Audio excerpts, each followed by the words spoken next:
Bongga nga na! Bongga. Bongga kaday! Bongga kaday! Sige lang, itaas ang kilay! Bongga kaday! Bongga kaday! Sige lang, itaas ang kilay! The first talk of this blog is all about law and political law. According to Saint Thomas Aquinas, law is an ordination of reasons for the common goods spread by the one who is in charge of the community. So it is a set of rules, regulations, and restrictions for the people, and it may be implemented with penalties. So let's all be law-abiding citizens.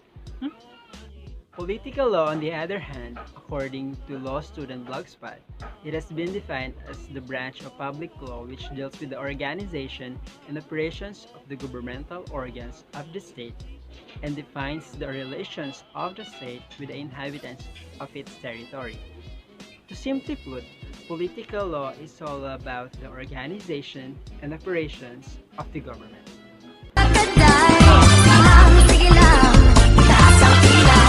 Now, let's define what is general law and what is special law.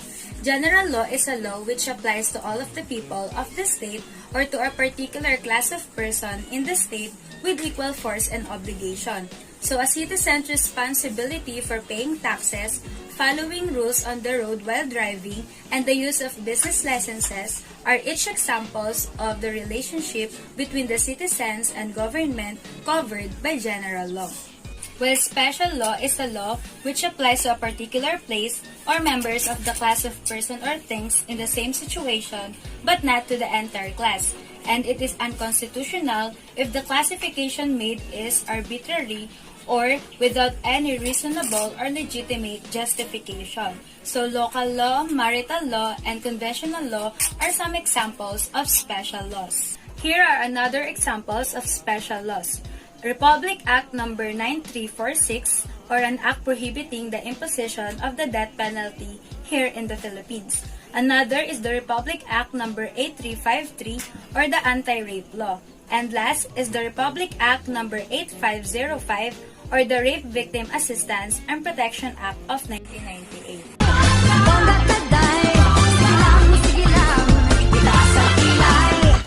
From what I've learned, the Philippine Constitution is a written instrument by which the fundamental powers of the Philippine government are established, limited, and defined. Next is the national territory. According to the 1987 Constitution, it comprises the Philippine archipelago with all the islands and waters embraced therein, and all other territories which Philippines has sovereignty or jurisdiction. When we say sovereignty, they had the supreme power, the authority, or control with that territory. So, all the islands around, between, and connecting the islands of archipelago is part of the internal waters of the Philippines. Here is the map of the national territory of the Philippines. And just right there is the Kalayaan group of islands, also known as Pratis. It is just inside the exclusive economic zone of the Philippines.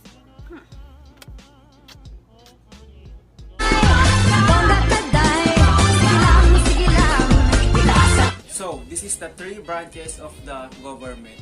The first one is the legislative branch, or what you call the lawmaking body. This one who can create the law, and it is composed of 24 senators and 250 House representatives. So the second one is the executive branch, or what you call the law enforcing body. So this is the power of to implement the law, the power to declare martial law, and it is composed of president, vice president, and the cabinet members. The last one is the judicial branch, or what you call the law interpreting body. It is composed of the Supreme Court and the lower court of the government. Hi! I am here to give the examples of major departments or offices that are related to tourism. So it is also known as the BOT family, which the following agencies are attached to BOT: and shall be under the supervision of the Secretary for Programs and Policies Coordination. So first in the line will be the Tourism Promotions Board or the TPB. Next is the Intramuros Administration, the National Parks Development Committee, the Tourism Infrastructure and Enterprise Zone Authority or formerly known as the Philippine Tourism Authority. Next is the Duty Free Philippines, the Nayang Pilipino Foundation, the Philippine Commission on Sports Scuba Diving, and lastly, the Philippine Retirement Authority. So next is the other administrative office that may be related to tourism. So I'm going to give one example, which is the Intramuros Administration. Intramuros Administration is mandated to orderly restore, administer, and develop the walled area of Intramuros, which is situated within the modern city of Manila, as well as to ensure the 16th to 19th century Philippines, which the Spanish architecture remains as the general architectural style of the walled city.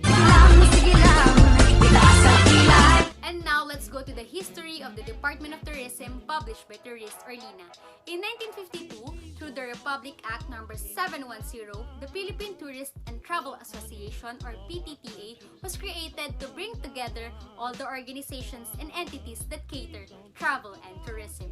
Next, in 1956, through RA No. 1478, the Board of Travel and Tourist Industry or BTTI was created under the Department of Commerce and Industry or DCI to serve as the policy-making body for the travel and tourism, while the PTTA became its implementing arm. And in 1973, the Presidential Decree No. 189 gave birth to the Department of Tourism and Philippine Tourism Authority or PTA as its implementing arm for infrastructure and development. Presidential Decree No. 189 also reconstitute and attached the Civil Aeronautic Boards or CAB to the DOT. In 1976, the Philippine Convention Bureau or PCB was created as DOT's marketing arm for conventions. And in 1986, the Aquino administration sought to put more cohesiveness into functions of the DOT. In 1987, through Executive Order No. 120, the DOT was recognized as the primary government agency charged with the responsibility to encourage, promote, and develop tourism as a major socio-economic activity in the country. In 2003, the Department of Tourism initiated one of its most successful tourism promotion project, the Visit Philippines 2003, under Secretary Richard Gordon. And the latest improvement in the tourism industry in the country come about with the passage Republic Act 9593 or the Tourism Act of 2009.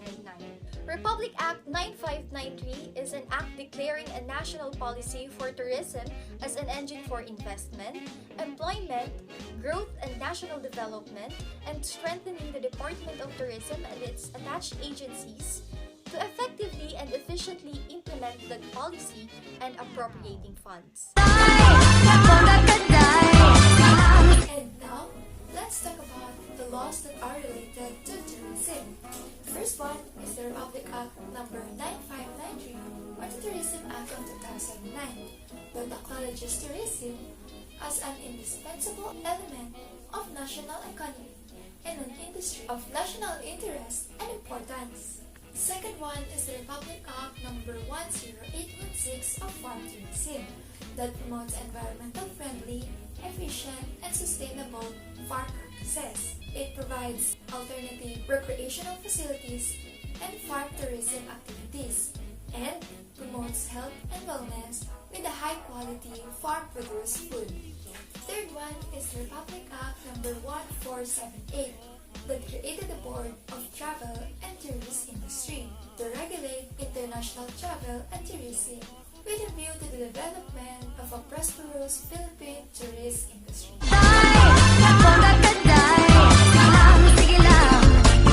Next is the reorganization of the Department of Tourism, Executive Order No. 120 on January 30, 1987. Reorganization Act of the Ministry of Tourism reorganized the MOT and provided for the Department of Tourism under a presidential form of the government.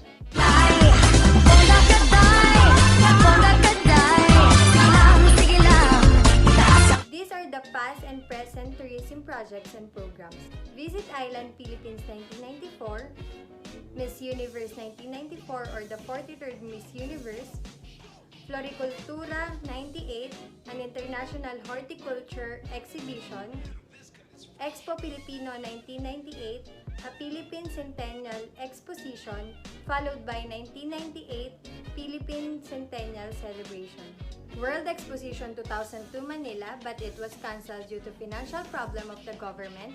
Visit Philippines 2003, WOW or World of Wonders Philippines, Pilipinas Kay Ganda slogan and campaign in 2010, It's More Fun in the Philippines in 2012, Visit the Philippines in 2015, Visit the Philippines again in 2016, Miss Universe 2016 or the 65th Miss Universe, Boracay Rehabilitation in 2018, and 2019 Southeast Asian Games. DOT and FAO team up for sustainable farm tourism in the Philippines. The Department of Tourism will team up with the Food and Agriculture Organization to promote farm tourism and help the country's tourism industry to recover from the COVID pandemic. DOT welcomes ASEAN as a single tourism destination. The Department of Tourism lauds recent development to ensure Southeast Asia's competitiveness as a single tourism destination and to bolster the recovery of tourism in the wake of coronavirus pandemic. But among all these projects and programs, the Visit Island Philippines and the Miss Universe are the biggest project they have ever made. That's it mga kabonak! See you on our next video and be one of the bonggang anak! We are the students from the Department of Tourism and Hospitality Management. Choose tourism, choose UP Manila.